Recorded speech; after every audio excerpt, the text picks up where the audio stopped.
Hello, welcome back to my YouTube channel, and if you are connecting with me for the first time, you are most welcome. If you have not subscribed, kindly make sure to subscribe. Okay, so this is the second part of the built-up asymmetric neckline bustier that we have been working on, and this is the front part, the bodice part of the dress that we've worked on. So the next thing we want to do now is to go ahead and do the necessary alteration to our skirt part of the block. So I'll be starting with the front part of the skirt. This is the back part of the skirt, so I'll put that aside and then I'll put my attention on the front side. Okay, so I need a fresh paper, so I was checking if this paper will be enough, but it wasn't enough, so I needed to get another paper so that I can work conveniently with it. Okay, so you want to get a fresh paper that is going to be enough for your alteration. Okay, so I place it at the edge of that fresh paper in that manner. So make sure to staple it or to pin it down with your gum tape or whatever medium of glue you want to use. Okay, so I'll be using my paper gum tape, as you can see me do. So once I've done that, I am ready to start the necessary alteration. So the first thing I want to do is to extend the base of the skirt pattern, as you can see me do. Okay, so afterwards we want to extend the width of the hem of the skirt by maximum of 5 inches. Okay, in that manner you connect it back to your waistline. So just connect it back to your waistline in that manner to get your skirt block ready for further alteration. So afterwards you want to bring down your dart leg for the center front, but before then you can go ahead and trim off the excess pattern paper on your side front. You don't need that part again. Okay, so afterwards you now go back to the dart leg that I was talking about and you extend it downward from the hem of the skirt. You want to slash up to the tip of your skirt dart, as you can see me do. Then from that point you want to pin it off. You want to place one dart leg over the other, and then you get your paper tape to pin it down so that you can have that point open. That way you are giving the hem of your skirt more volume, and also you will not need to sew the skirt that comes with your basic skirt pattern.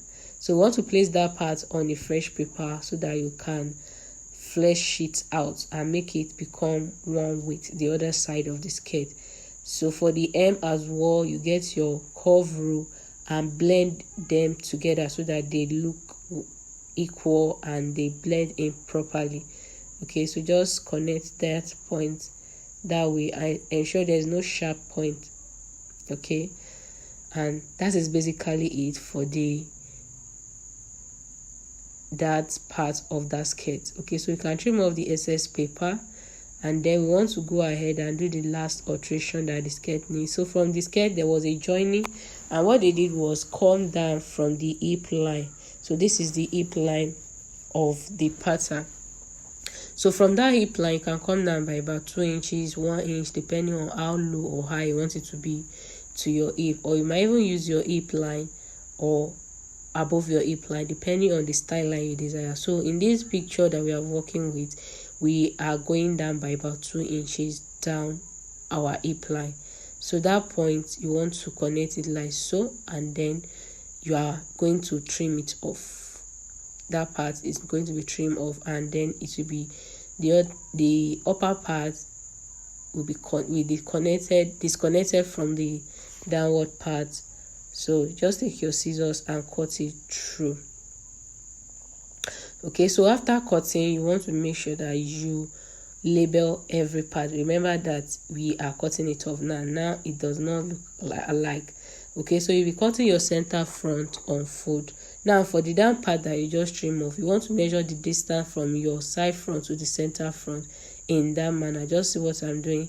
Measure it. Whatever value you get there, you are going to multiply it by 2.5 inches. So I got 18.5 over there, and I'll be multiplying by 2.5 to get the width of what I will need. So this is what I'll be cutting out on my what's it called, on my fabric. Okay, then for the back part is basically the same thing that we did for the back, for the front, that we are repeating here.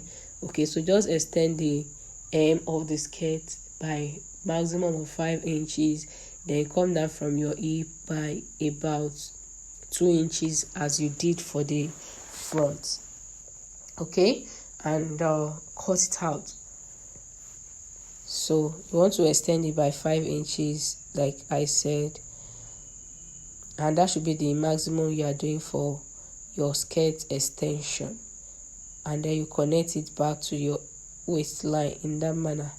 Okay, so you come down from your hip like I earlier said by 2 inches or more, depending on the style line you are following. You know, I said you can use your hip line or go up or down from your hip line based on your own discretion.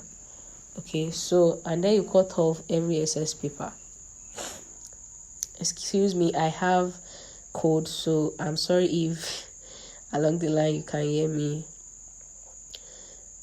my voice cracking or not coming out clear. Okay, so once that part is done, you want to cut it off from the upper part.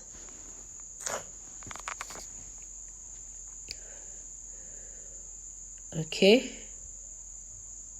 so you want to repeat the same process you did for the front on the back, and make sure to label every part. Remember that you are cutting the parts of the skirt into 2 pieces, and that part I just indicated, you want to measure it and multiply it by 2.5 inches, and that is basically it for the skirt part of the dress. So there you have it. The skirt part is ready, as well as the bodice part of the dress. So the next thing you want to do is go ahead and transfer to your fabric, do your necessary bust caging, or depending on what you want to do with your bustier, do the necessary bust construction method. But if you have challenge with making bustier, like I said in the first part of the video, I have a very detailed course on bustier construction that can fit anybody part. So you can DM me on the WhatsApp number on the screen.